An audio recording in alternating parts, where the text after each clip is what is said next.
Antes de começarmos, subscreva o nosso canal para se manter atualizado com o nosso conteúdo mais recente e envolvente. Ele era um rei numa cidade de titãs, um homem que construiu uma ema do zero. Ela era sua esposa grávida, a mulher que deveria ser o coração daquele império. Mas na noite do seu 35º aniversário, rodeado por uma constelação de ricos e poderosos, Julian Croft olhou para sua esposa Elenena e disse as 4 palavras que iriam destruir o mundo perfeito deles. Diante de todos, ele a chamou apenas de acompanhante. Achou que fosse uma frase qualquer, uma piada sem importância. Ele não fazia ideia de que era uma declaração de guerra. Pela manhã, a vida privada deles era a história mais pública do mundo, e os papéis do divórcio já eram virais. A cobertura flutuava sobre a cidade de Nova York como um reino à parte. Do 72º andar, a cidade não era um lugar de barulho e correria, mas uma tapeçaria cintilante e silenciosa, disposta para o prazer do seu dono, Julian Croft. Julian não apenas vivia na cidade. Ele dominava seu horizonte, tanto literal quanto figurativamente. Sua empresa de tecnologia, Nexus Dynamics, havia remodelado o cenário digital, tornando-o bilionário. Antes dos 30 anos. Agora aos 35, era um ícone de inovação implacável e riqueza estonteante. Sua esposa, Helena Vance, estava diante das janelas do chão ao teto, uma mão repousando protetoramente sobre a curva suave de sua barriga. Grávida de 6 meses, ela se sentia uma extensão da vista. Linda, admirada, mas no fim das contas, parte da paisagem. As luzes da cidade lançavam sombras longas e dançantes pela sala de estar cavernosa. Um espaço tão meticulosamente projetado que parecia mais uma galeria de arte moderna do que um lar. Os pisos de mármore branco brilhavam, refletindo uma coleção cuidadosamente curada de móveis minimalistas. E arte abstrata que custava mais do que as casas suburbanas onde ela cresceu. Era uma bela jaula, e as grades eram forjadas do amor de Julian. Um amor possessivo, avassalador. No início, era intoxicante. Elenena, uma curadora de arte afiada e respeitada, fora levada pela sua inteligência feroz e foco inabalável. Ele a perseguia com a mesma energia implacável que aplicava a uma aquisição corporativa. Ele não queria apenas namorá-la. Queria possuir cada faceta de sua vida.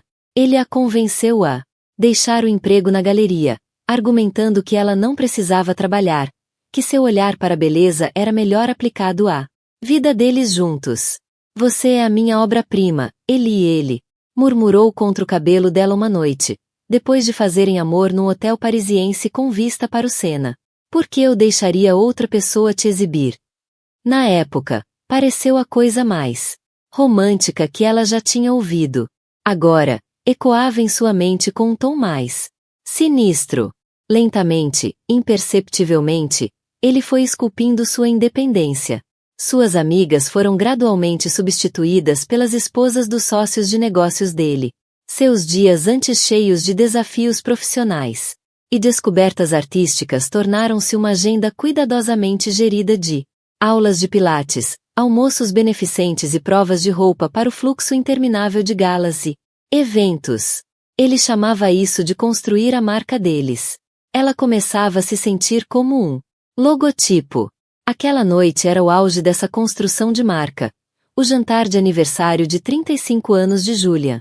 Não era uma simples comemoração. Era uma cúpula de poder disfarçada de festa. A lista de convidados, que Julian havia pessoalmente selecionado, incluía rivais do setor de tecnologia, tubarões de Wall Street, um senador e uma porção de celebridades de dinheiro novo.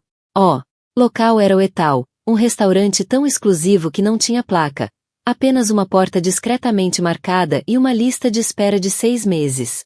Julian havia reservado o lugar inteiro. Você está quase pronta? A voz de Julian, suave e autoritária, cortou seus pensamentos. Ele surgiu do quarto, já uma visão de perfeição sob medida. Seu terno Tom Ford era da cor da meia-noite, ajustando-se ao seu corpo atlético sem um único vinco. Seu cabelo escuro estava perfeitamente penteado, e seus olhos azuis, normalmente acesos com cálculo afiado, estavam agora aquecidos com a antecipação da performance da noite. Quase, disse Helena, virando-se da janela. Ela apontou para os 2 vestidos, dispostos sobre a cama king size. Um era de seda verde esmeralda profunda, elegante e discreto. O outro era uma coluna prateada de lantejoulas, deslumbrante que brilhava como uma moeda recém-cunhada. Não consigo decidir, disse ela, com a voz mais suave do que pretendia. Julian se aproximou, seu perfume caro, preenchendo o espaço entre os 2. Ele não olhou para ela. Olhou para os vestidos. Tocou o prateado. Esse aqui é uma celebração. Você deve brilhar. Ele quis dizer como um elogio, mas soou como uma ordem. Você é um enfeite. Encante-os. Ela preferia o verde. Sentia-se mais ela mesma, mas discutir era inútil. Criaria atrito. Uma pequena rachadura na fachada perfeita da noite deles. E Julian odiava rachaduras. Vai ser o prateado, disse ela, forçando um sorriso. Ao vestir o vestido, sentiu o peso familiar da expectativa pousar sobre ela. As lantejoulas estavam frias contra sua pele, uma armadura bela mas inflexível. Ela já não era Helena Vance, a curadora de arte. Ela era a senhora Julian Croft, um acessório vital para a grande noite dele. No carro, um Rolls-Royce preto personalizado que deslizava pelas ruas da cidade como um fantasma. Julian estava elétrico. Percorria o telefone, ditando respostas afiadas para sua assistente via comando de voz. Diga a Marcus Thorne que falarei sobre a aquisição após o fechamento do mercado na segunda-feira, nem um segundo antes, comandou ele. E lembre a equipe de eventos que o champanhe deve ser da safra de 2008. Sem substituições. Ele não perguntou como ela estava se sentindo. Não percebeu o modo como ela se contorceu quando o bebê deu um chute forte nas costelas. Ele já estava na festa, sua mente orquestrando cada detalhe, garantindo que sua presença fosse sentida por todos na sala. Helena olhava pela janela para o borrão de vidas menores. Pessoas chamando táxis, pegando um pedaço de pizza, rindo com amigos numa esquina. Uma pontada de saudade tão aguda e repentina que lhe tirou o fôlego atravessou seu peito. Ela queria aquilo, o anonimato, a simples realidade não curada. Ele levantou os olhos do telefone, um lampejo de irritação nos olhos antes de disfarçá-lo. Sim, querida. Talvez a gente pudesse fazer uma viagem depois que o bebê nascer? Só nós 3? Algum lugar tranquilo? Itália, talvez? Uma vila pequena? Sem telefones. O sorriso de Julian foi displicente, mas gentil, do tipo que se dá a um devaneio infantil. Eli, podemos ir para onde você quiser. Vamos alugar um iate, uma ilha particular. Você não vai precisar levantar um dedo. Mas sem telefones. A Nexus também é meu bebê. Eu não posso abandoná-la. Ele voltou a olhar para a tela. A conversa havia acabado. Ela retirou a mão. O bebê dele. Agora ele tinha 2. Um era uma corporação global de vários bilhões de dólares. O outro crescia dentro do ventre dela. Ela começava a temer que sabia qual dos 2 ele valorizava mais. Quando o Rolls-Royce parou na entrada discreta do Etal, o flash da câmera de um único paparazzo a cegou por um instante. Julian apertou sua mão, não com afeto, mas com um comando silencioso. O show começou. É hora de interpretar seu papel. E, como uma tola, Helena sorriu, levantou o queixo e saiu do carro. O vestido prateado brilhava sob as luzes da cidade, pronta para brilhar por seu marido. O interior do Etal era uma aula de contenção opulenta. Iluminação suave, madeira escura e tons abafados criavam uma atmosfera de intimidade conspiratória. O ar vibrava com a baixa frequência do poder. O murmúrio coletivo de pessoas que moldavam mercados e influenciavam políticas. Era uma sala onde um comentário sussurrado poderia lançar uma startup ou afundar uma ação. Helena percorreu o salão com graça treinada, um sorriso caloroso fixo no rosto. Recebeu beijos no ar de mulheres cobertas de diamantes e riu educadamente das piadas presunçosas de homens cujo patrimônio líquido só podia imaginar. Ela era uma anfitriã de consumo, Um papel que aprenderá a interpretar com perfeição. Falava sobre arte, sobre a viagem recente a Mônaco, sobre o quarto do bebê que estavam projetando. Temas seguros e aprovados que a mantinham firmemente na caixa rotulada como a bela esposa de Julian Croft. Julian, enquanto isso, estava em seu elemento. Movia-se pela multidão não como convidado, mas como centro gravitacional. As pessoas orbitavam ao redor dele, desesperadas por um momento de atenção. Ele dava um tapinha nas costas de um homem, murmurava confidências em tom conspiratório e seguia adiante, deixando um rastro de egos inflados em seu caminho. Helena observava com uma mistura familiar de orgulho e inquietação girando dentro de si.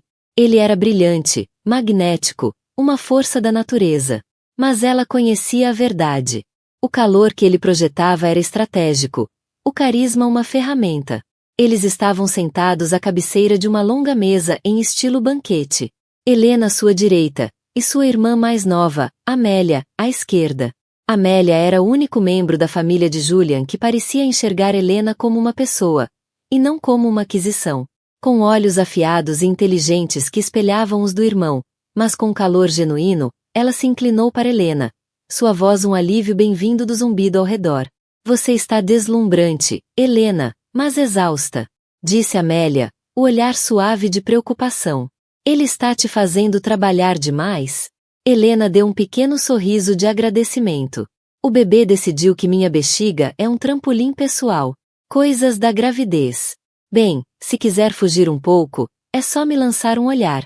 Vou inventar uma emergência familiar dramática. Estou ensaiando. Elas compartilharam uma risada cúmplice antes de Julian bater com o garfo na taça, chamando a atenção. A sala silenciou instantaneamente. Amigos, colegas, começou ele, a voz ressoando com uma confiança treinada. Obrigado por estarem aqui. Dizem que a medida de um homem está na companhia que mantém. Olhando ao redor desta sala esta noite, sinto-me muito bem medido, de fato. Uma onda de risadas apreciativas seguiu-se. Ele continuou falando sobre o futuro da empresa, sobre fronteiras tecnológicas, sobre uma nova fundação filantrópica que estava lançando. Foi um discurso magistralmente proferido, parte ostentação humilde, parte retórica visionária. Helena se viu momentaneamente cativada novamente, lembrando do homem que a conquistou com grandes ideias e ambição imparável. Ele concluiu erguendo a taça. Ao futuro, anexos e aos próximos 35 anos. A sala explodiu em aplausos e um coro de "Ao Julian".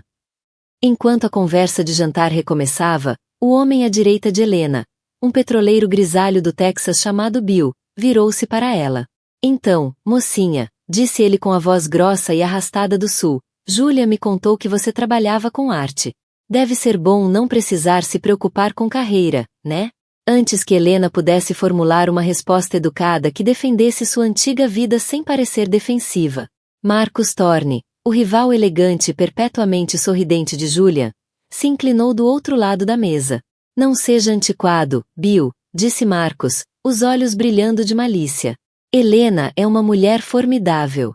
Lembro de ter lido uma matéria sobre ela na Arte Fórum. Uma curadora brilhante. A perda do mundo da arte é o ganho de Julia. Embora eu imagine que seus talentos estejam meio subutilizados hoje em dia. O comentário pairou no ar, uma alfinetada sutil, porém inconfundível, contra Julia, questionando o papel da esposa. Helena sentiu o calor subir ao rosto. Sentiu o corpo de Julian tensionar ao lado dela. Esse era o jogo de Marcus. Encontrar os pontos fracos, as vulnerabilidades pessoais, e pressioná-los em público. Julian soltou uma risada curta e seca, um som que não alcançou os olhos. Ele passou o braço por trás da cadeira de Helena, um gesto que parecia possessivo, não afetuoso. Oh, Helena é crucial para meu sucesso, disse Julian, a voz perigosamente suave. Ele olhou ao redor da mesa, um artista performando para sua plateia. Todo imperador precisa de uma imperatriz. Ela cuida das nossas casas, gerencia nossa agenda social e garante que eu esteja bem apresentável nas festas. Ele fez uma pausa para o efeito e então sorriu um sorriso amplo, predatório. Ela é o melhor acessório que um homem poderia pedir, afinal, disse ele, num tom conspiratório de brincadeira, feito para todos ouvirem. Qual o sentido de fazer uma fortuna se você não tem uma bela acompanhante para levar ao jantar? As palavras caíram no centro da mesa como pedras num lago silencioso. Silêncio. Foi apenas por um segundo, mas pareceu uma eternidade. Naquele momento, o mundo de Elenena girou sobre seu eixo. Apenas uma acompanhante. Não eram as palavras em si, mas a crueldade pública e casual delas. O petroleiro Bill soltou uma risada desconfortável. Alguns outros o imitaram, ansiosos para dissipar a tensão sufocante. Marcus Thorne apenas se recostou, um olhar de satisfação nos olhos.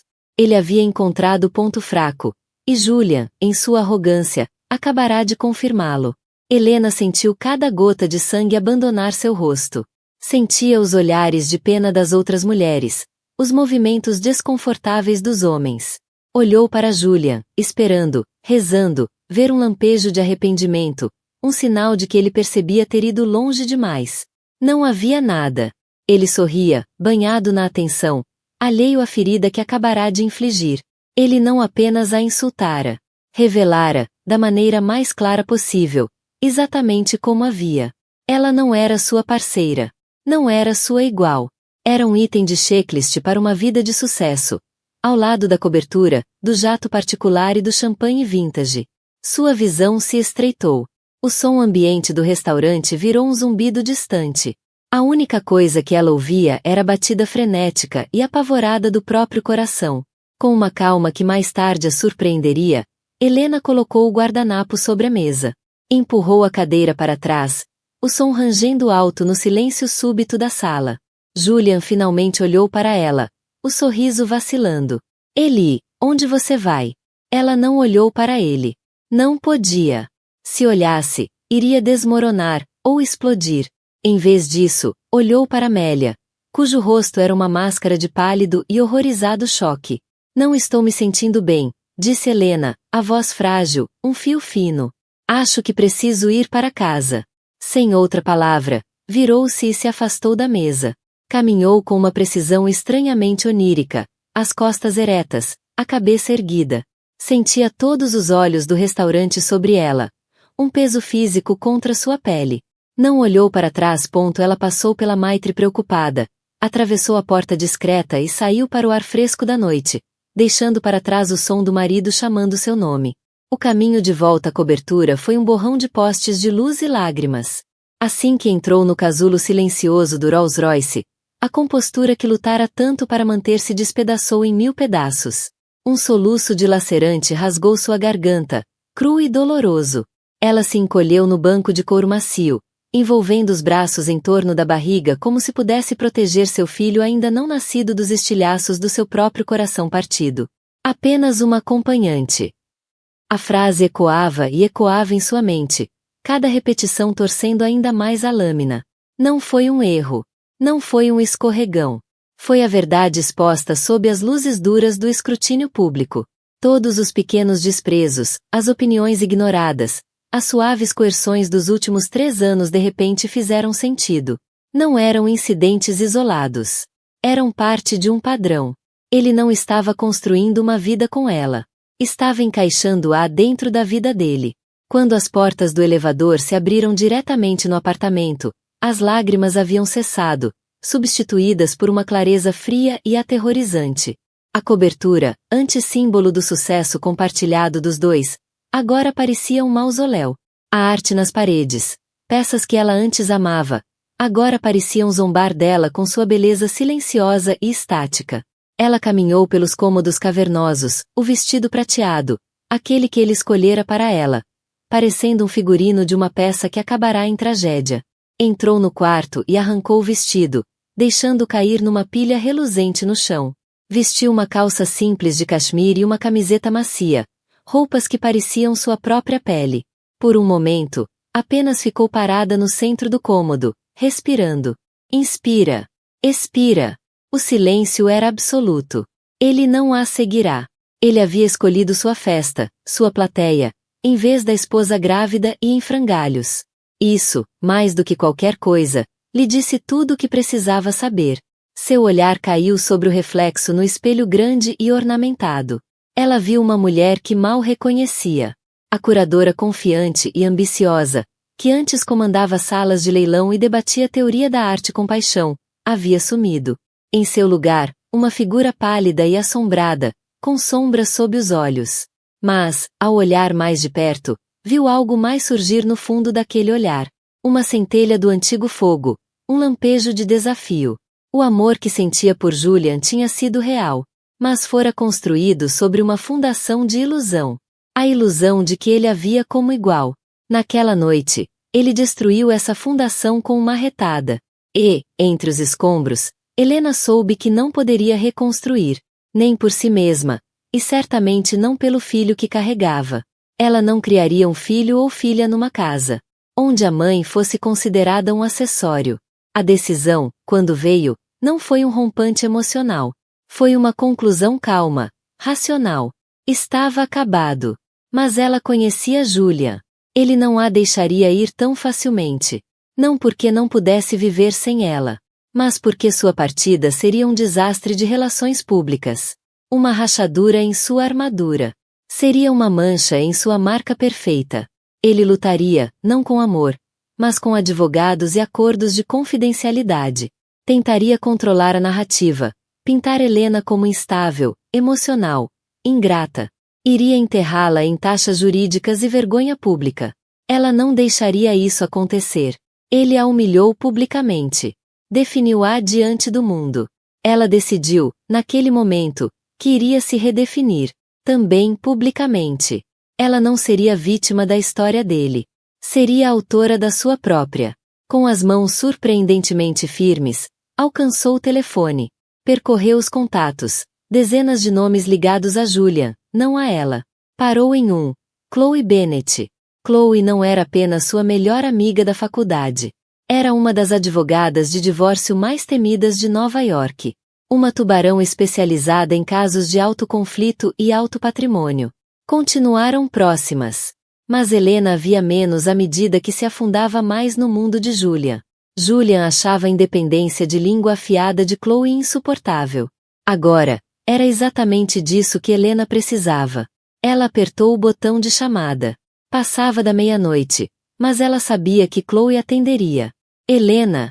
A voz de Chloe surgiu, instantaneamente alerta. Está tarde. Está tudo bem? É o bebê.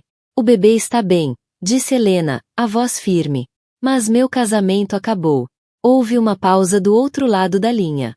Não de choque, mas de entendimento sombrio.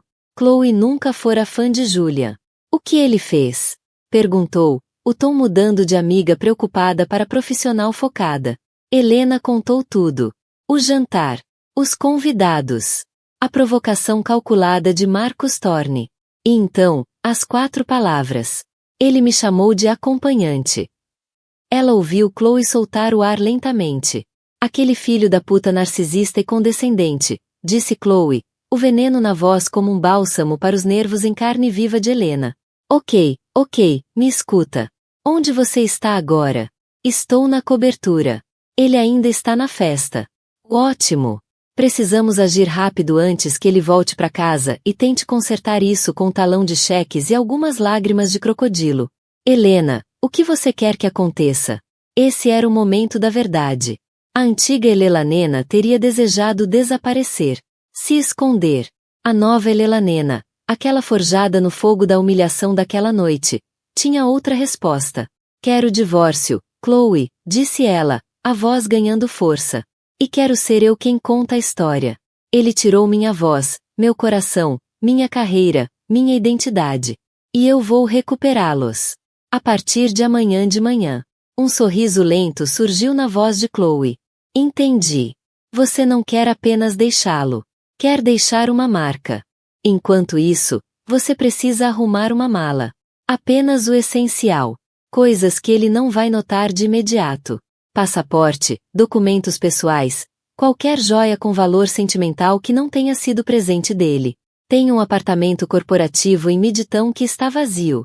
É seguro e ele não saberá procurar você lá. Vou mandar um carro em 1 hora. Não pegue nenhum dos carros dele. Entendeu? Sim, disse Helena, uma onda de adrenalina dissipando os últimos vestígios de tristeza. Ela já não era só uma vítima. Era uma estrategista. Ótimo! Agora, a outra parte, continuou Chloe, a voz baixando para um sussurro conspiratório. A narrativa. Ele controla a imprensa de negócios, mas não os colunistas de fofoca. Não de verdade. Eles têm mais integridade do que ele pensa. Tem um contato no Page Six, uma jornalista chamada Maria Rodrigues. Ela é dura, mas justa. Detesta gente como Julia. Se dermos a ela exclusiva, ela vai correr com a história. Vazamos a matéria junto com uma cópia da petição de divórcio arquivada. Marcamos para 5 horas da manhã. Vai estourar na internet assim que a cidade acordar. Será a notícia número 1 antes mesmo do mercado abrir. A mente de Helena corria, processando a audácia do plano. Era implacável, rápida, pública. Uma página arrancada diretamente do manual de Julia. Vamos precisar de uma declaração, disse Helena. Ponto de mim? Exatamente, confirmou Chloe. Curta, poderosa e irrefutável. Usamos as próprias palavras dele contra ele. Durante a hora seguinte, alimentadas por fúria justa e café preto, Helena e Chloe escreveram sua declaração de independência. Foi um golpe magistral de raiva controlada e desafio elegante. Enquanto Helena arrumava a mala, suas mãos se moviam com propósito. Pegou a aliança de casamento da mãe, uma pequena coleção de livros de arte dos tempos da faculdade e uma foto emoldurada dela com Chloe rindo numa praia anos atrás. Deixou para trás os diamantes, as roupas de grife e a vida que havia sido cuidadosamente curada para ela. Assim que fechou o zíper da mala, o celular vibrou. Era Julia. Ela ignorou. Ele ligou de novo. E de novo. Então veio uma mensagem de texto. Eli, onde você está? As pessoas estão fazendo perguntas. Você me envergonhou. Helena encarou a mensagem, soltando uma risada amarga. Você me envergonhou. Mesmo agora, sua maior preocupação era a própria imagem. Nenhum pedido de desculpas, nenhuma preocupação com os sentimentos dela. Apenas raiva por ela ter estragado sua noite perfeita. Aquela única mensagem solidificou qualquer dúvida restante. Foi o prego final no caixão do casamento. Ela digitou uma única resposta, os dedos frios e firmes. Estou em casa. A casa que você criou para sua acompanhante. Depois, bloqueou o número dele. Poucos minutos depois, o elevador privativo soou. O coração dela saltou para a garganta, pensando que fosse ele. Mas era o porteiro, um homem gentil chamado George, anunciando que o carro estava lá embaixo, o carro de Chloe. Helena lançou um último olhar à magnífica e vazia cobertura. Era um monumento ao ego de um homem, e ela estava feliz por deixá-lo. Saiu sem olhar para trás, entrando no elevador e descendo do reino nas alturas, pronta para começar uma guerra no chão abaixo. O apartamento corporativo em Midtown era o completo oposto da cobertura. Funcional, anônimo e, graças a Deus, estéril. A mobília era moderna, porém sem destaque. As paredes em bege neutro, e a vista era de um prédio comercial ao lado, não da imensidão cintilante de Manhattan. Era um lugar para trabalhar, não para viver. E, para Helena, parecia o lugar mais seguro do mundo. Chloe já estava lá, um redemoinho de energia focada. Seu laptop aberto sobre a mesa de jantar, agora transformada em centro de comando improvisado. Documentos legais empilhados com precisão de um lado, e 2 canecas de café fumegante esperavam no outro.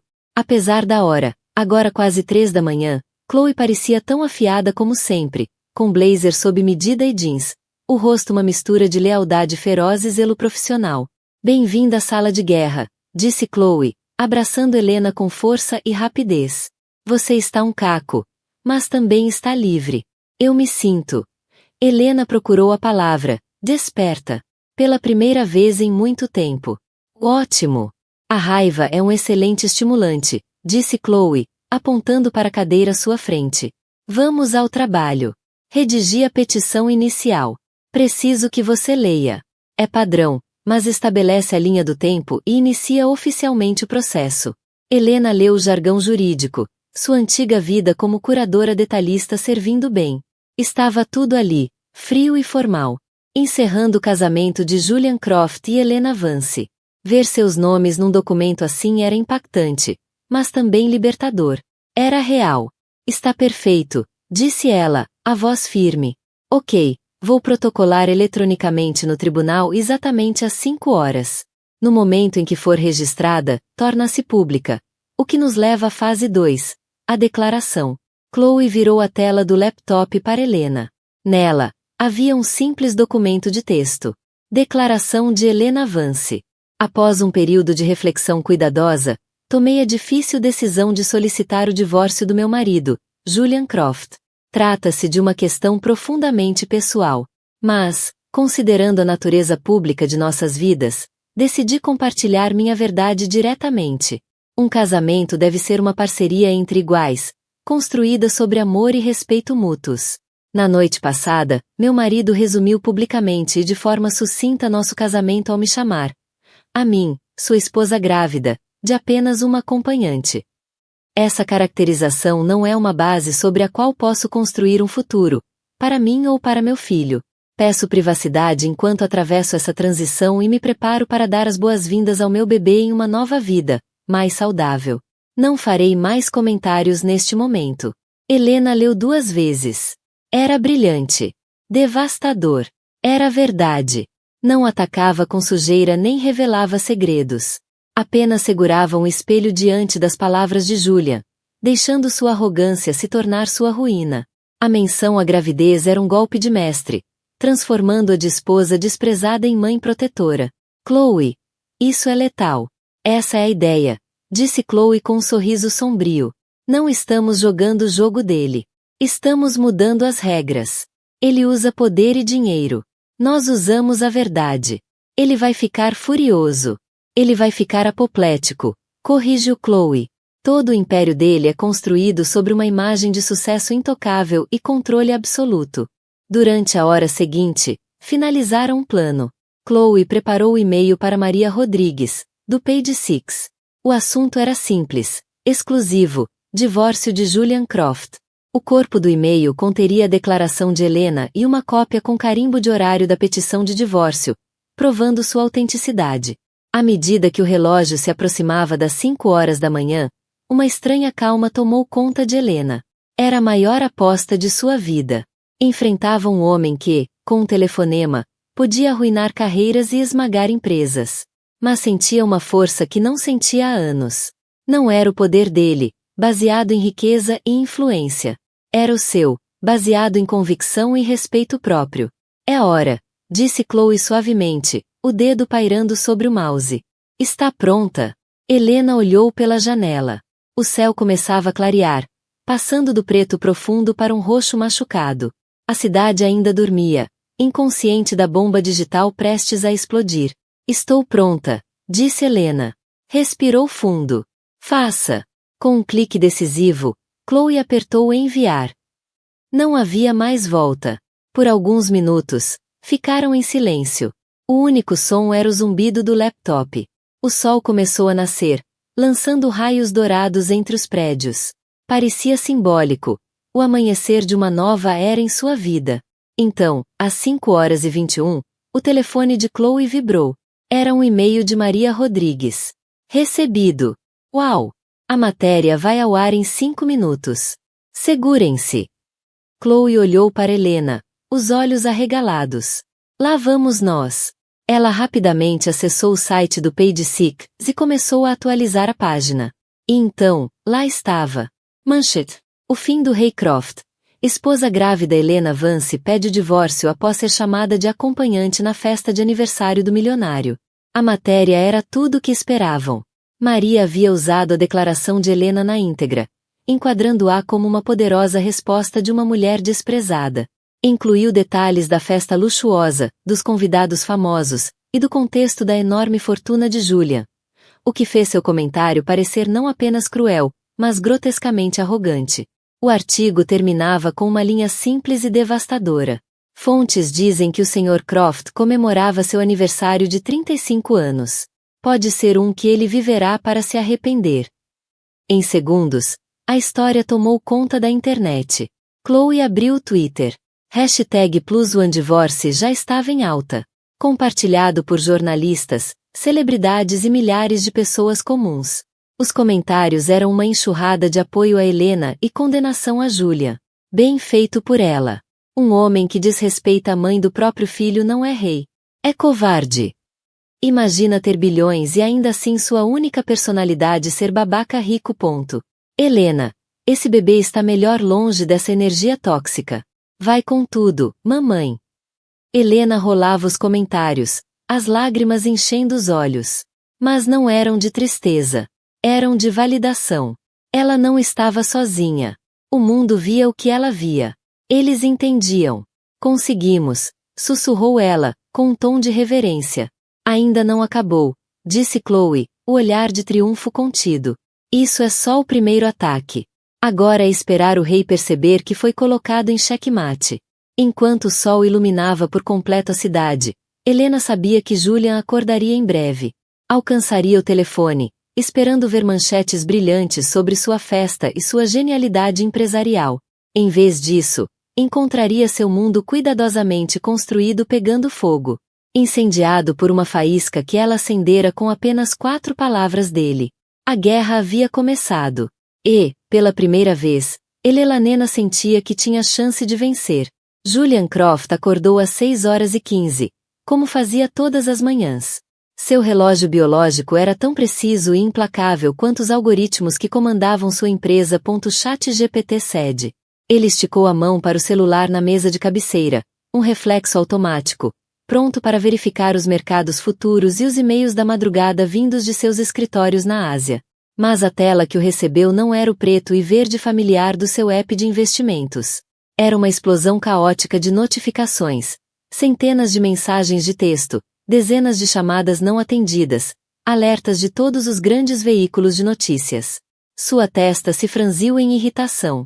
Terá sido queda de servidor? Algum rival teria lançado um produto concorrente durante a noite? Deslizou o dedo por uma notificação do New York Times. A manchete tirou o ar de seus pulmões. CEO da Nexus Dynamics, Julian Croft, tem casamento implodido em espetáculo público. Seu sangue gelou. Desesperado, abriu outro alerta. Dessa vez do Wall Street Journal, seu jornal de preferência, cuidadosamente cultivado por sua equipe de PR ao longo dos anos. Comentário acompanhante desencadeia divórcio de alto risco e ameaça a imagem da Nexus. Suas mãos começaram a tremer. Não era uma crise de negócios. Era uma aniquilação pessoal, sendo transmitida globalmente. Finalmente viu o link para a matéria do Page Six. A origem de tudo. Leu o texto, seu rosto perdendo cor a cada palavra. A declaração dela.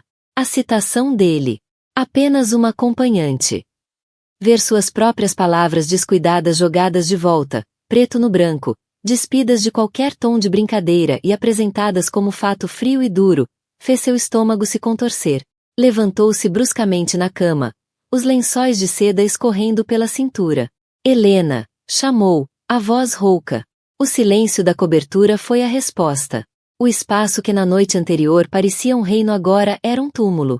Viu o vestido prateado dela jogado no chão, como a pele cintilante de uma cobra descartada. Lembrou-se de quando ela saiu da festa. Lembrou-se da própria raiva por ela ter causado uma cena, por tê-lo envergonhado. A falta absurda de autoconsciência o atingiu como um soco. Ele não havia ligado.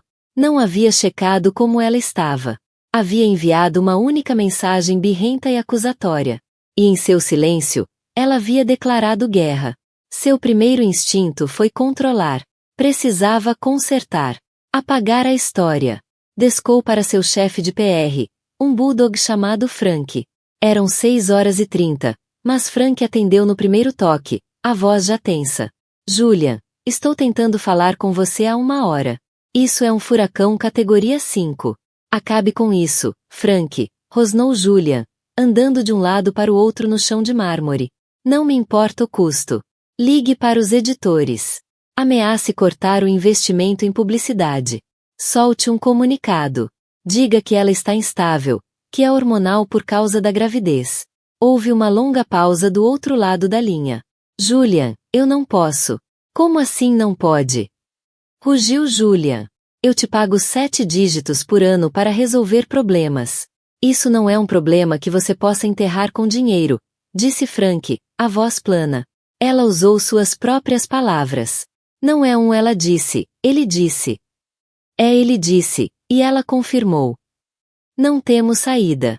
Se atacarmos uma mulher grávida que se apresentou com dignidade, vamos parecer monstros. A hashtag #TiaHelena já está em alta no mundo inteiro. Fomos superados. Julian esmurrava a mesa de vidro, o som rompendo o silêncio do apartamento. Superado. Ele, o mestre estrategista, o homem que enxergava 10 jogadas à frente, fora pego de surpresa pela própria esposa. A mulher que ele acreditava ser um belo e obediente acessório havia executado um ataque midiático de nível corporativo. Seu celular vibrou. Era sua irmã, Amélia. Ele atendeu, pronto para esbravejar, mas ela falou primeiro, a voz gelada de fúria. Acabei de ver a notícia, Julian, e preciso dizer, estou enojada. Amélia, agora não é hora. É exatamente a hora, disparou ela. Sentei ao seu lado ontem. Eu vi o que você fez. Vi o rosto dela. Vi ela morrer por dentro. E você nem percebeu. Estava ocupado demais agradando seus bajuladores. O que há de errado com você? Você realmente achou que ela simplesmente engoliria aquilo? Que ela sentaria ali, sendo sua acompanhante bonita e silenciosa, para sempre? Foi uma piada, pelo amor de Deus. Não, não foi, respondeu Amélia, a voz afiada como lâmina. Uma piada é engraçada. Aquilo foi uma revelação. Foi a verdade de como você a vê. E ela foi inteligente o suficiente para finalmente acreditar em você. Você não perdeu uma acompanhante, seu idiota. Você perdeu sua esposa. E, pelo que parece, está prestes a perder muito mais. Ela desligou. Aquele tom final foi mais devastador que qualquer manchete. Amélia sempre fora sua defensora, seu ponto de equilíbrio. Agora estava com Helena. A realidade de seu isolamento começou a se instalar. Tentou ligar para Helena. A chamada não completava. Um choque. Ela havia bloqueado seu número. Estava completamente isolado. O dia virou um pesadelo. O Conselho de Administração convocou uma reunião emergencial. As ações da Nexus Dynamics, construídas sobre sua imagem de estabilidade visionária, caíram 12% no pré-mercado, eliminando bilhões em valor. A percepção pública era catastrófica. Como poderia liderar uma gigante global de tecnologia se sua vida pessoal era um incêndio descontrolado provocado por ele mesmo? Marcus Thorne, com alegria maliciosa, adicionou lenha à fogueira, dando uma citação a Bloomberg. A cultura de uma empresa começa no topo. Aqui, priorizamos parceria e respeito. É uma pena que outros não façam o mesmo. Foi uma adaga, e acertou em cheio. Julian passou o dia trancado com sua equipe jurídica. Eles estavam sóbrios, realistas. Helena está sendo representada por Chloe Bennett, disse Henderson, seu advogado principal. Chamam ela de a executora. Ela vai direto na jugular. Julian. A primeira jogada foi o ataque na mídia. A próxima será financeira. Dada a humilhação pública e a alegação de sofrimento emocional, ela não vai apenas levar metade. Vai levar metade mais um prêmio por danos morais. E o juiz vai conceder. Julian afundou na poltrona de couro do escritório. A cidade cintilando com escárnio pela janela. Passará a vida construindo uma fortaleza impenetrável de riqueza e poder. Acreditava ser invencível. Mas, numa única noite de arrogância deslumbrante, dera à esposa a chave dos portões. E ela não apenas saiu. Ela o trancou lá dentro e incendiou tudo. Repassava o momento repetidamente. O olhar presunçoso em seu rosto. O silêncio ferido e chocado de Helena. Ele tinha feito aquilo. Tinha dito aquelas palavras. Estava tão obcecado com a imagem de poder, que destruiu a única pessoa que o amava por quem ele era por trás da fachada. Pensou no bebê. Seu filho. Um filho que agora nasceria em um lar quebrado, com pais transformados em manchete de tabloide. Ele queria um legado. Um herdeiro para seu império. Agora, seu legado era uma hashtag viral. Tarde da noite, sozinho na vasta e silenciosa cobertura, Julian Croft finalmente compreendeu. Ganhará todas as batalhas que travara. No conselho, em Wall Street, no mundo da tecnologia. Mas perderá a única guerra que realmente importava. O silêncio não era mais apenas ausência de som. Era o som do futuro. Um futuro sem ela. E era ensurdecedor. 3 meses se passaram. O furacão inicial do anúncio de divórcio eventualmente se dissipou, como toda história viral, substituída por novos escândalos e indignações frescas. Mas as brasas continuaram acesas. A expressão divórcio do acompanhante entrou no léxico cultural. Um atalho para um tipo específico de queda arrogante em alta escala. Para Julian, as consequências foram duradouras. O acordo de divórcio foi tão brutal quanto Chloe prometera. Helena, guiada pela mente jurídica afiada da amiga, recusou-se a ser silenciada por um nada hermético. Em vez disso, aceitou um acordo estritamente financeiro, mas imenso. Levou não apenas sua parte dos bens matrimoniais, mas uma porção significativa das ações pessoais de Julian na Nexus Dynamics. O suficiente para torná-la independentemente rica por 100 vidas. E o bastante para diluir o controle dele sobre a empresa que ele considerava sua alma. Conselho, assustado com sua imprudência, aproveitou a oportunidade para nomear um novo presidente, deixando Julian com o título de CEO, mas retirando dele a autoridade final. Pela primeira vez em sua vida adulta, ele estava prestando contas a alguém além de si mesmo. Seu reino encolhera. Os antigos associados mantinham distância. Os convites para a festa sumiram. Seu círculo social, construído sobre o solo instável do poder e da proximidade, desmoronara. Ele ainda era bilionário. Mas um bilionário diminuído. Um conto de advertência sussurrado nas mesmas galas onde antes reinava. Vagava pela cobertura silenciosa como um fantasma na vida que havia construído, e depois incendiado. Helena, por outro lado, havia desaparecido. Não deu uma única entrevista de seguimento. Não posou para capas de revistas. Não assinou contrato para nenhum livro. Após sua declaração poderosa, simplesmente sumiu da vista do público, negando à mídia faminta o segundo ato dramático que tanto ansiava. Ela saiu do apartamento corporativo de Chloe e deixou Nova York completamente. Comprou uma propriedade ampla e ensolarada em Santa Bárbara, Califórnia. Era uma casa antiga, uma hacienda em estilo espanhol, com paredes brancas espessas, telhado de terracota e um pátio transbordando de buganvílias. Privada, escondida nas colinas, com vista para o Oceano Pacífico. Era um lar, não uma vitrine. Sua vida era tranquila e intencional. Passava as manhãs fazendo yoga pré-natal no jardim. As tardes lendo e se preparando para a chegada do bebê. O terceiro quarto fora convertido em estúdio, e, pela primeira vez em anos, ela voltou a pensar em arte. Não como ativo ou moeda social, mas como paixão. Reconectou-se com antigos amigos do mundo da arte. Pessoas que a conheciam como Elelane Vance, não como Sra. Croft. Falavam sobre pinturas e artistas, não sobre ações e eventos de gala. Antes de começarmos, subscreva o nosso canal para se manter atualizado com o nosso conteúdo mais recente e envolvente. A última coisa que vi foi a silhueta dele de pé à luz do sol, pouco antes das rochas desabarem. Isto deve manter-te quente, disse ele, com a voz baixa e quase carinhosa, como se estivesse a aconchegar-me para a noite em vez de selar o meu túmulo. E depois, escuridão, não apenas ausência de luz, mas um negrume sufocante, esmagador, que me invadiu por dentro e se enrolou nos meus ossos. O silêncio veio a seguir, pesado, total, e depois o frio. Um tipo de frio mais profundo que não vinha das paredes de pedra à minha volta, mas da realização de que o Charles me tinha deixado para morrer. 15 anos. Foi quanto tempo estivemos casados. 15 anos de chávenas de café partilhadas, viagens de carro, aniversários que lentamente se tornaram obrigações. Fomos parceiros em tempos. Ou talvez só eu pensasse que éramos. Eu era sempre a cientista, a que tinha terra debaixo das unhas e minerais nos sonhos.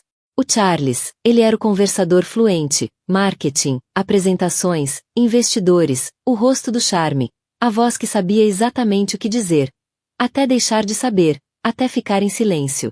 Devia ter reparado mais cedo. A maneira como começou a olhar para mim como se eu fosse um fardo em vez de uma parceira. A maneira como ficava calado durante o jantar quando eu falava de investigação. Ou a maneira como nunca me perguntou por que é que a minha última descoberta era tão importante não só para mim, mas para toda a área. Encontrei veios de tântalo e nióbio nas profundezas das montanhas da Sierra Nevada. Metais raros e estratégicos enterrados sob séculos de terra esquecida, valendo milhões, talvez mais. Não achei que isso fosse importar-lhe. Pensei que ele fosse sentir orgulho. Quando lhe mostrei o mapa pela primeira vez, ele sorriu. Disse que devíamos ir ver juntos. Só nós dois, como nos velhos tempos. Lembro-me de rir, a pensar que talvez estivéssemos a reencontrar o nosso ritmo. Ele fez as malas. Eu levei os mapas. A viagem até as montanhas foi silenciosa, mas não desagradável. Serpenteamos por florestas a tornarem-se âmbar com o início do outono. Apontei formações rochosas. Ele acenou educadamente. Chegamos ao início do trilho ao meio-dia. O local era remoto, cerca de 200 metros a subir a pé. Eu tinha marcado a entrada da caverna há 5 anos, durante uma prospecção anterior, mas nunca tive tempo de explorar mais fundo. Nesse dia, senti algo elétrico no peito, o entusiasmo da descoberta, e talvez algo como confiança. O Charles levava 2 mochilas, a minha leve e a dele mais pesada do que o necessário. Não me ocorreu perguntar por quê. A caminhada demorou cerca de 1 hora. Fui à frente, parando ocasionalmente para verificar a topografia. O Charles ficou sempre alguns passos atrás. Quando chegamos ao planalto, apontei para a entrada escura da caverna. Ali, disse sem fôlego. É ali que começa. Os locais chamam-lhe o Vale da Viúva. Não te preocupes, é só folclore. Ele não se riu. Lá dentro, o ar era fresco e metálico, como moedas antigas e terra úmida. Acendemos os faróis da cabeça. O meu pulso acelerou à medida que avançava pela caverna, passando os dedos pela parede. Lá estava ela, uma veia negra cintilante ao longo da rocha. Tântalo, rico, intocado, a minha garganta apertou-se. Eu tinha razão, sussurrei. É isto.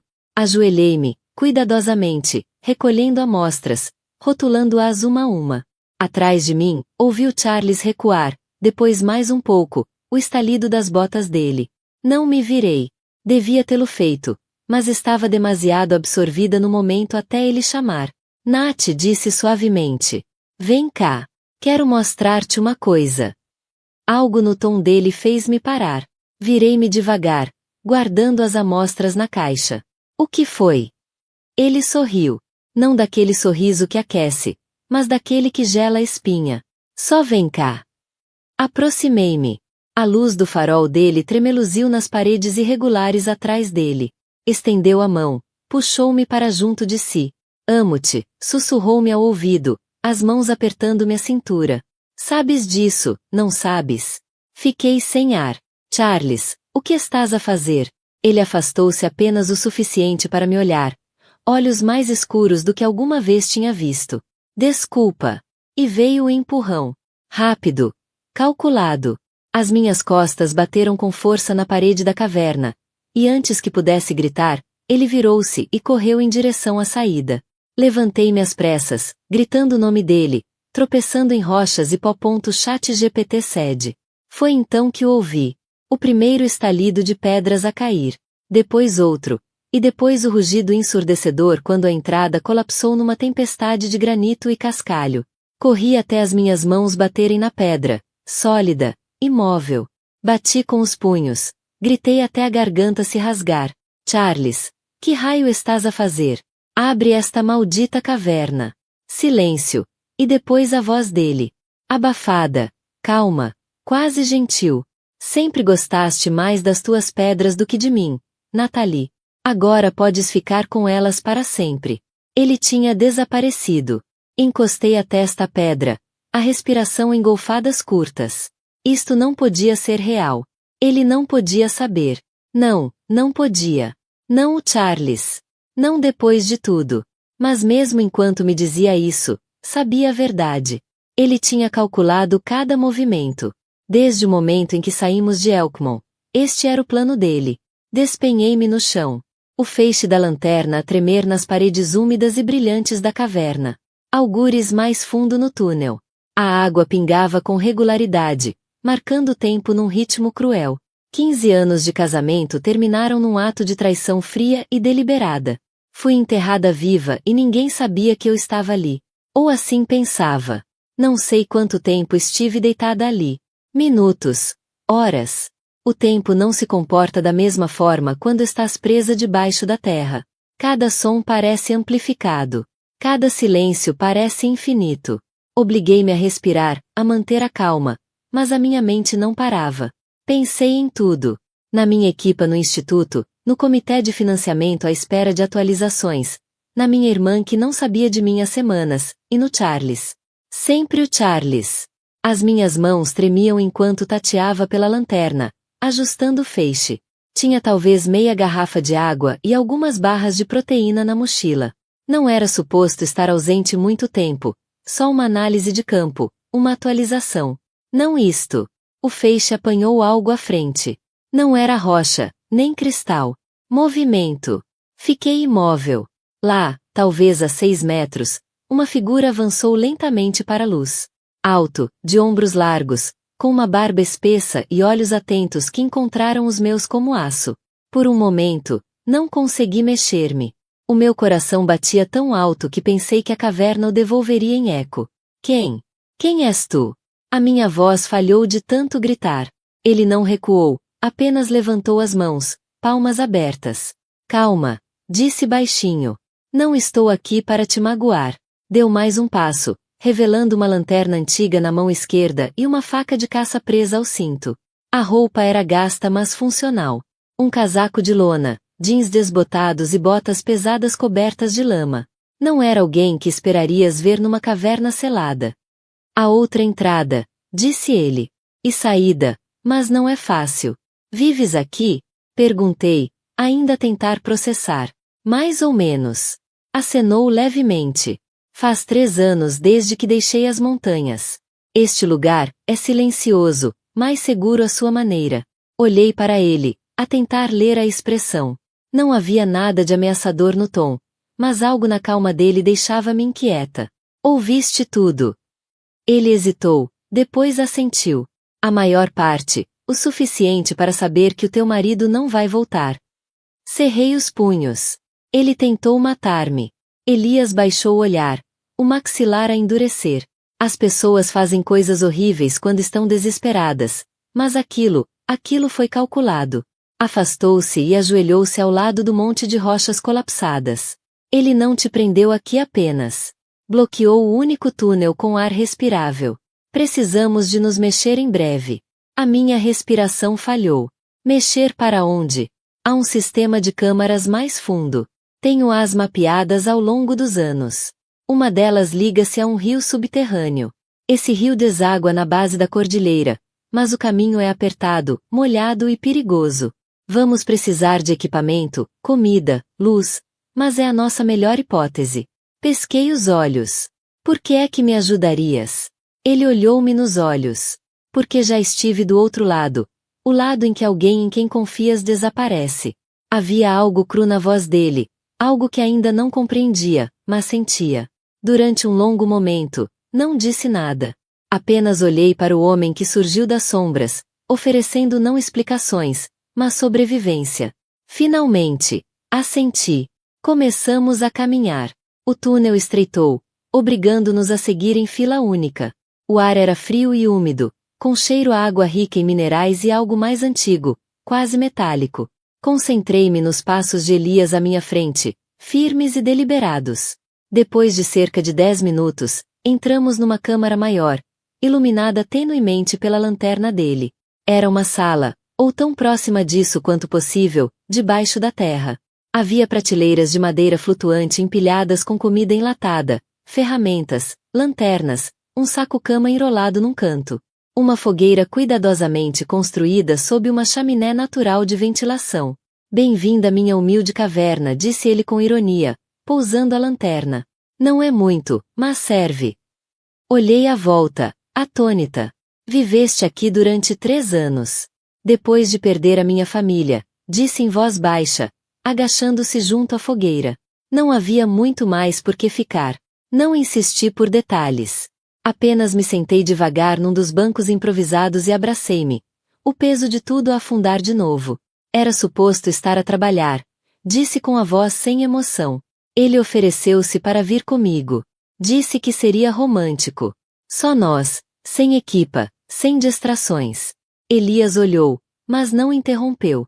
Pensei que estávamos a reconectar. Continuei. Mas ele trouxe material para selar a entrada. Corda, ferramentas. Planeou tudo por causa da descoberta. Elias perguntou. Assenti. O local que encontrei vale milhares de milhões. Metais de terras raras. Ele viu cifrões. Eu vi ciência.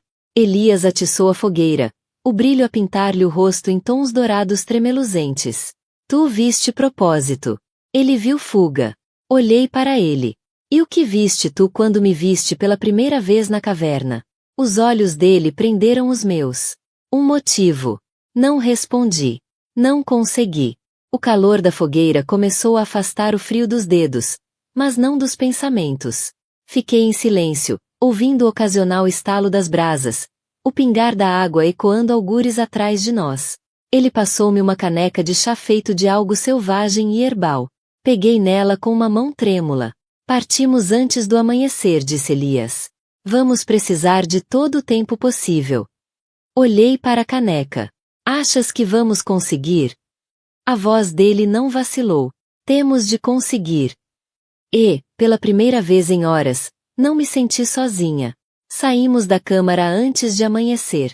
Elias tinha empacotado tudo com uma eficiência silenciosa.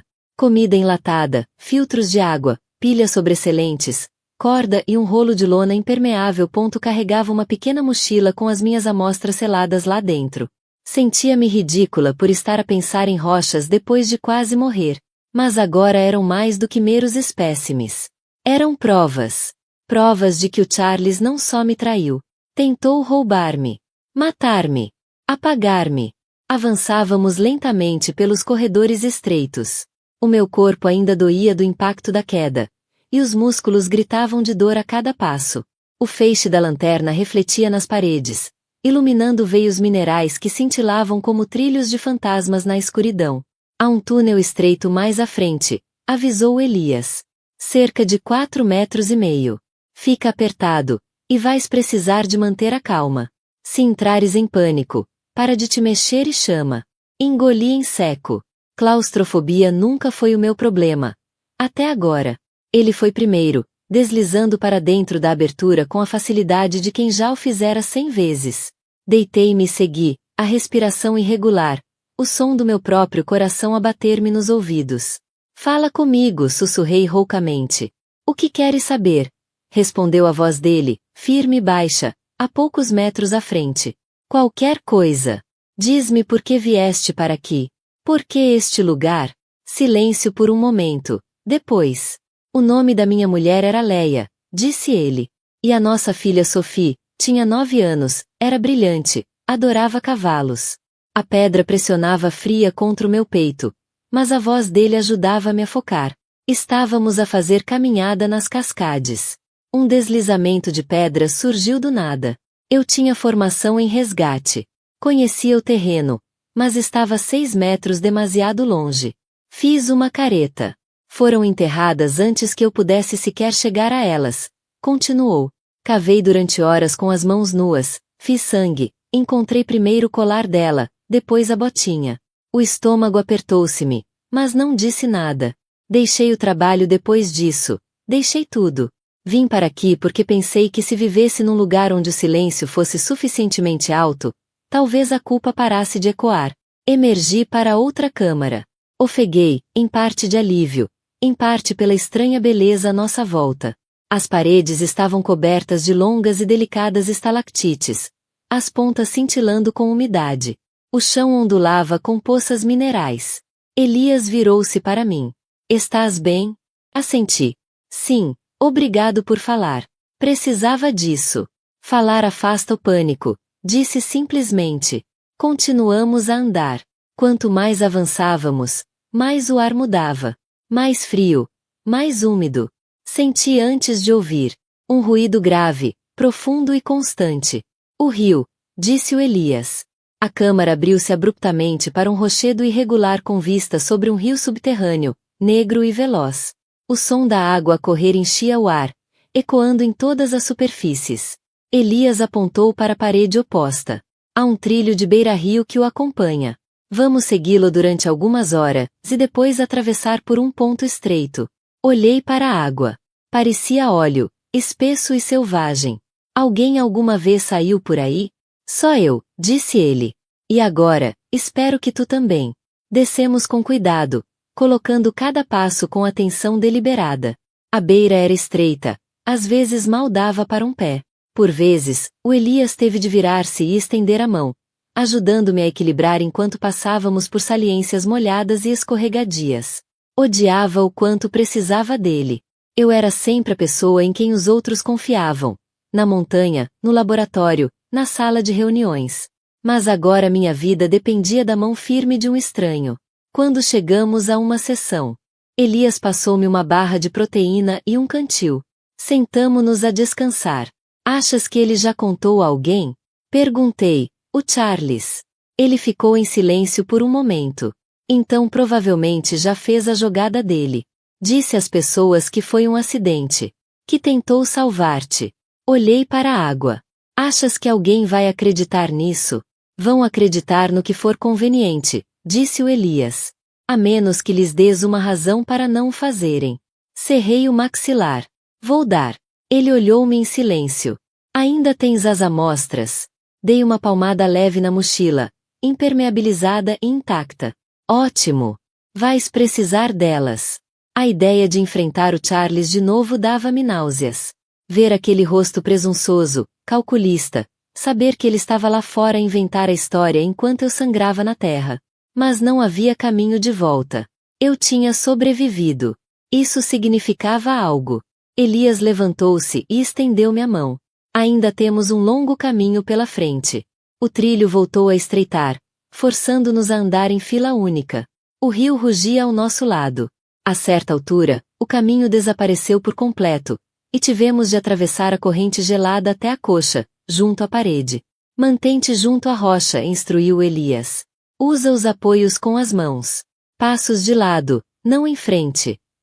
Avançávamos centímetro a centímetro, o frio a cortar-me a roupa. Cada músculo das minhas pernas ardia. Os dedos estavam dormentes, agarrados à pedra. Quando nos puxamos de volta para uma superfície seca, eu tremia descontroladamente. Elias passou-me uma toalha seca da mochila e montou um pequeno aquecedor sob um cobertor fino de miar. Vamos descansar aqui, disse ele. 10 minutos. Encolhi-me em silêncio, dentes a bater, mente a mil, e depois, suavemente, disse, obrigada. Ele não respondeu logo. Apenas se sentou ao meu lado. Perto o suficiente para calor, longe o suficiente para espaço. És mais forte do que pensas, disse finalmente. Virei-me para ele. Tu também. Ele sorriu, mal visível. Mas foi a primeira vez que vi esse sorriso chegar aos olhos. Algures à frente estava o fim do túnel. Talvez luz, talvez vento, talvez canto de pássaros. Mas por agora, havia apenas isto. Dois estranhos na escuridão a caminhar para algo que nenhum de nós conseguia nomear. E quando finalmente chegamos ao ponto de travessia, o céu por cima de nós já há muito deixará de existir. Só restavam o rio, a rocha e o eco da respiração um do outro. Elias parou num estreitamento onde a água pressionava contra ambas as paredes, formando um túnel apenas largo o suficiente para rastejar. Vamos ter de ir por baixo, disse em voz baixa. Olhei para a corrente, negra e agitada como algo vivo. Até onde? 5, talvez 6 metros. É um mergulho apertado, mas já o fiz. Vou primeiro. Certificar-me que está livre. Hesitei. E se não estiver? Os olhos dele fixaram-se nos meus. Está. Eu conheço os sinais, o fluxo de ar, a forma como o som se propaga, a luz e oxigênio do outro lado. Sinto isso. Não tinha certeza. Acreditava nele, mas acreditava nele. Embalou as nossas mochilas em sacos impermeáveis, deu 2 voltas e atou com força. Depois, pousou a mão no meu ombro. Mantém os braços juntos. Não lutes contra a corrente. Deixa que te leve até sentires a inclinação. Nada para cima e eu estarei à espera. E depois desapareceu, mergulhando com precisão, sumindo no rugido. Fiquei sozinha. 1 minuto passou. Depois 2. Contei cada batida do coração, cada eco. As paredes pareciam apertar-se. Cerrei os punhos para impedir que tremessem. Ainda sem sinal dele. E se algo correu mal? E se ele se enganou? E se um salpico rompeu o silêncio? Elias emergiu do outro lado, encharcado mas a sorrir. Levantou a mão e gritou por cima do barulho. Livre, és tu agora.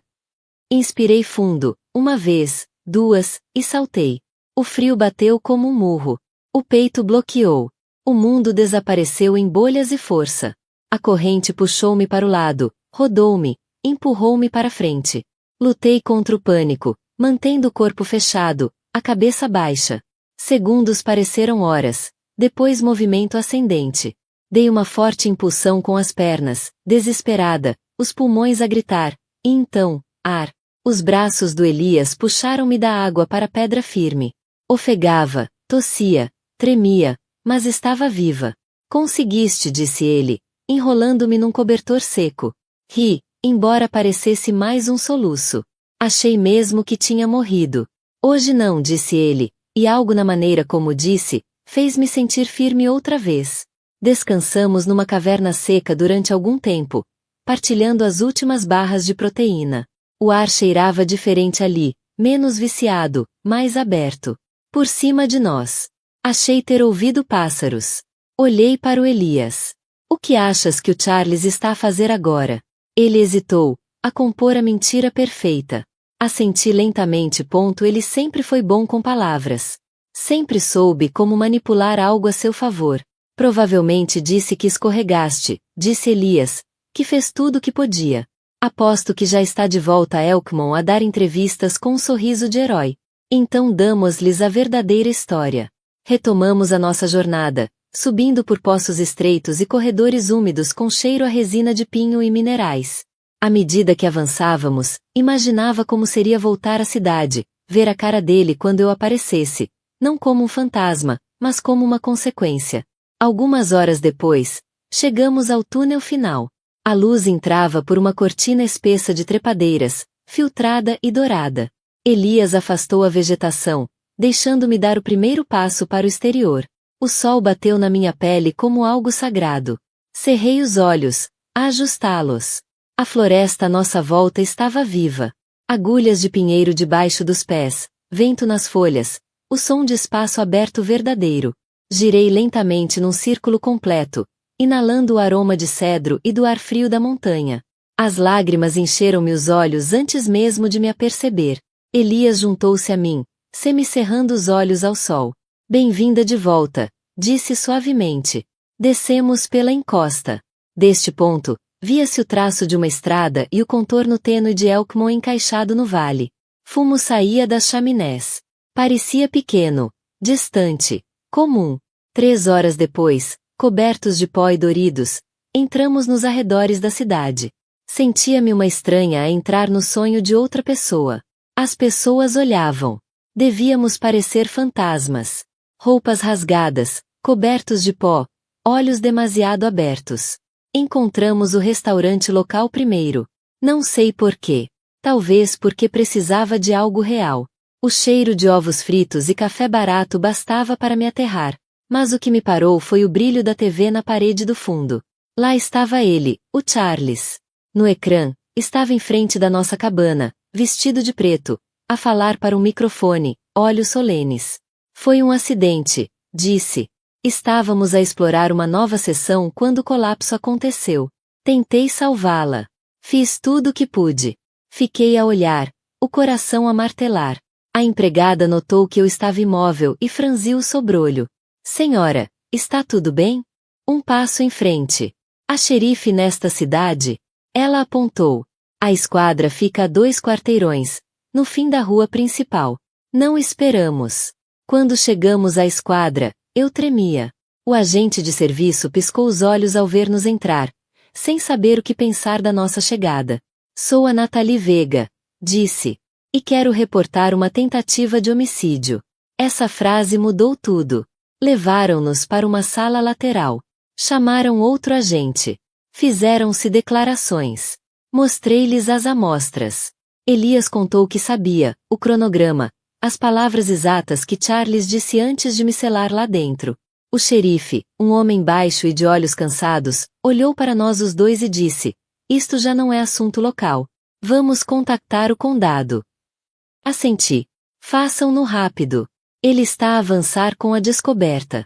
Provavelmente já deu entrada do certificado de óbito. Como que a confirmar, o xerife digitou algo no computador e praguejou. Fez isso há 2 dias. Já pediu a herança conjugal da propriedade intelectual. Fechei os olhos por um segundo. Então tenho de provar que estou viva. E que foi a minha descoberta, não dele. Tens mais do que suficiente, disse Elias ao meu lado. Abri os olhos e olhei para ele. Pela primeira vez em 4 dias, acreditei que ele talvez tivesse razão. Na manhã seguinte, acordei com uma camisa de flanela emprestada e uns jeans que não me serviam bem. O quarto do motel cheirava a cedro velho e lixívia, mas depois de 3 noites numa caverna, podia muito bem ser o Ritz. Elias tinha ficado no quarto ao lado. Bateu a porta uma vez, pouco depois do nascer do sol. Já está tudo preparado, disse. Onde? No local. Os detetives do condado vão estar lá. E os investidores também. Ele acha que está prestes a fechar o negócio. Assenti. Então vamos estragar o final. Levamos 2 horas a conduzir de volta às montanhas. As autoridades tinham tudo preparado. Agentes à paisana, câmaras escondidas, viaturas oficiais fora de vista. Fui em silêncio no banco de trás de um carro descaracterizado, a olhar pela janela para as estradas sinuosas e as árvores que quase marcaram o meu túmulo. Charles não fazia ideia. Por entre um emaranhado de árvores, viu seu jipe estacionado perto do local. Outro SUV preto estava próximo. Provavelmente os investidores. Ouvi a voz dele antes de ver o rosto. A rir, encantador. As mãos a gesticular com aquele ritmo de vendedor tão familiar. Deus, ele era mesmo bom. O detetive Morgan recostou-se no banco ao meu lado. Vamos deixá-lo falar primeiro. Quando ouvirmos o suficiente, avançamos. Quando dermos o sinal, vens tu. Assenti uma vez. Não estava a tremer. Pensei que estaria fora de vista. Um microfone oculto captava cada palavra. Foi difícil, dizia o Charles. Ela era brilhante, apaixonada. Mas o colapso foi brutal. Mal consegui sair com vida. Tentei tudo para tirar de lá, mas as rochas estavam instáveis. Pausou, a voz a falhar ligeiramente. Morreu a fazer o que amava. E agora só quero honrar o legado dela. A voz do investidor surgiu pelo rádio. Lamentamos muito a sua perda. O relatório preliminar mostra um rendimento mineral promissor. Quando a herança for confirmada, estamos quase lá, respondeu Charles. Só falta a papelada final. O detetive inclinou-se para frente, sussurrou algo no rádio. Ora, disse. Abri a porta do carro e pisei o cascalho. O som das minhas botas assustou primeiro os pássaros, depois os homens. Charles virou-se a meio da frase. O rosto ficou branco, mesmo branco, não pálido, branco de fantasma. Olhos arregalados, boca entreaberta, o ar preso no peito. Olá, Charles, disse eu, com firmeza. Ele deu um passo atrás. Nathalie, que surpresa ver-te. Aproximei-me devagar, consciente do silêncio absoluto à nossa volta. Os agentes atrás de mim dispersaram-se em silêncio. Imagino que já tinhas começado a planear o meu funeral. Vi a entrevista na TV. Muito comovente. Eu não entendo. Gaguejava. Tu. Houve um desabamento. Tu causaste o interrompi. Trouxeste cordas, ferramentas. Bloqueaste a única saída e disseste-me, e passo a citar: estas rochas devem manter-te quente para sempre.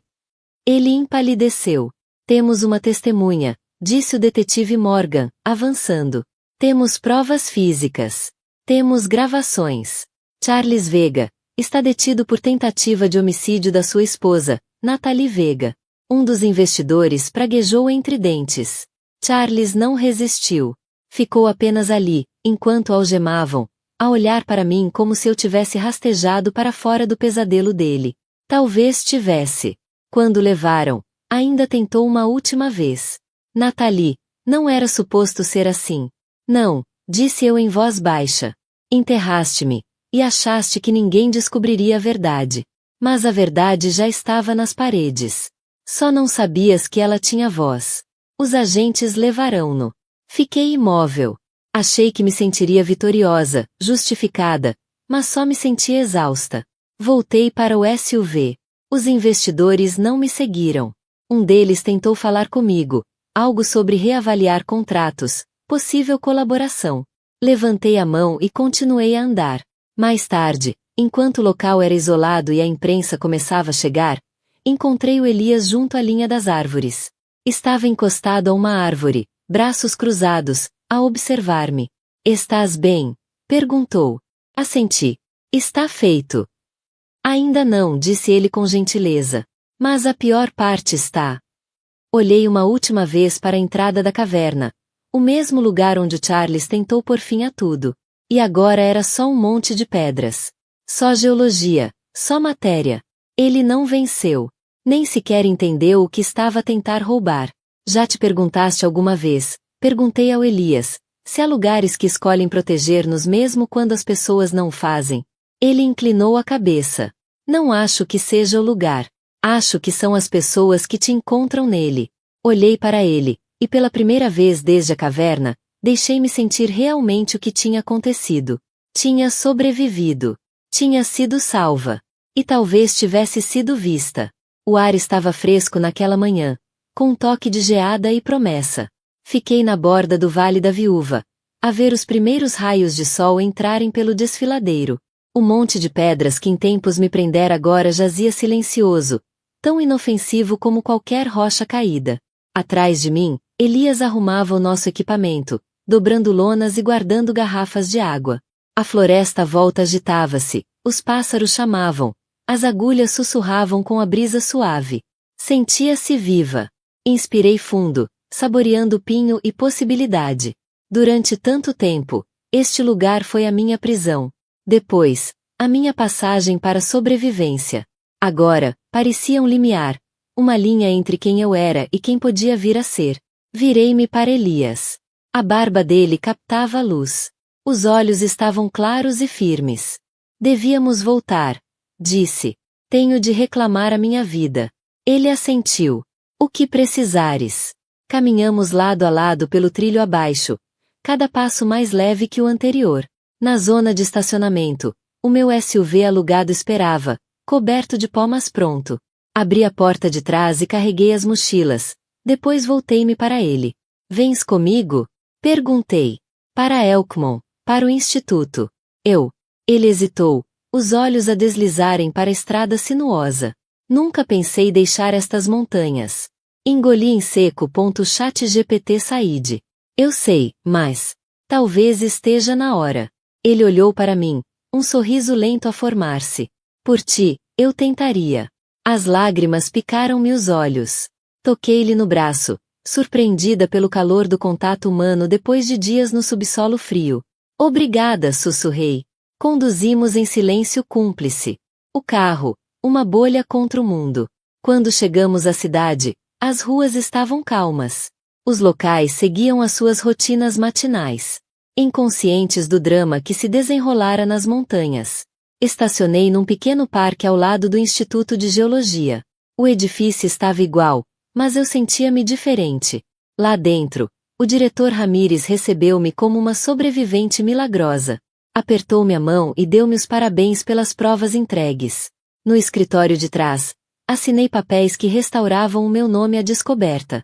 O peso de certidões de óbito falsas, de pedidos de herança forjados, tudo desapareceu sob o selo firme da verdade e da justiça. Mais tarde, Elias e eu passeamos pelos corredores forrados com amostras de rocha e mapas minerais. Mostrei-lhe o laboratório onde analisei pela primeira vez os meus veios de tântalo, a sala de conferências onde agora apresentaria as minhas descobertas. Ele escutava, um interesse genuíno a iluminar-lhe o rosto. "Este é o teu mundo", disse. "É uma honra vê-lo." Ri. Leve. "E tu? Onde pertences agora?" Ele pensou, depois respondeu. "Algures entre o silêncio das cavernas e o pulsar da humanidade. Talvez aqui, contigo." A respiração falhou-me por um instante. Aquilo não era apenas gratidão, nem pena, nem conveniência. Era algo mais profundo. Uma escolha de avançar juntos para a incerteza, porque tínhamos atravessado o medo e a traição e saído mais fortes. Nas semanas seguintes, regressei ao trabalho de campo. Desta vez com uma equipa completa, proteção legal e planos para uma extração sustentável. Elias ficou ao meu lado, oferecendo avaliações de segurança e oficinas de sobrevivência para os novos recrutas. O Instituto renomeou a descoberta como Vegaride, em reconhecimento ao meu trabalho. Aceitei a honra com orgulho silencioso. Numa noite, depois de o laboratório esvaziar, Elias bateu à minha porta com 2 canecas fumegantes de chá. Lá fora, o crepúsculo dava lugar às estrelas. Juntei-me a ele na varanda. Tenho pensado, disse ele, oferecendo-me uma caneca, sobre o que vem a seguir. Dei um gole, saboreando o calor. E ele encontrou os meus olhos. Quero ficar. Construir algo contigo. Não percebo nada de academia, mas sei sobre lealdade, coragem e como encontrar luz nos lugares mais escuros. Uma brisa levantou-me mechas do cabelo. Senti o coração abrir-se, como se a montanha em si me tivesse libertado. Gostava disso, disse com sinceridade. Ele sorriu, alívio e esperança misturados na expressão. Então comecemos aqui. Brindamos com as canecas e o som ecoou suavemente sob o céu noturno. Pensei no Vale da Viúva, que fora o meu túmulo, agora símbolo de resiliência. E no homem que me resgatou, que escolheu acreditar em mim antes de qualquer outra pessoa. O mundo para lá destas montanhas era vasto e imprevisível. Mas, pela primeira vez, não tinha medo. Tinha de volta a minha descoberta, a minha voz restaurada, e ao meu lado alguém cuja fé inabalável me salvara a vida. Enquanto as estrelas giravam sobre nós, murmurei uma promessa. Honrar esta segunda oportunidade de viver plenamente, nunca mais deixar que a escuridão enterrasse a minha verdade. E soube que isto era apenas o começo.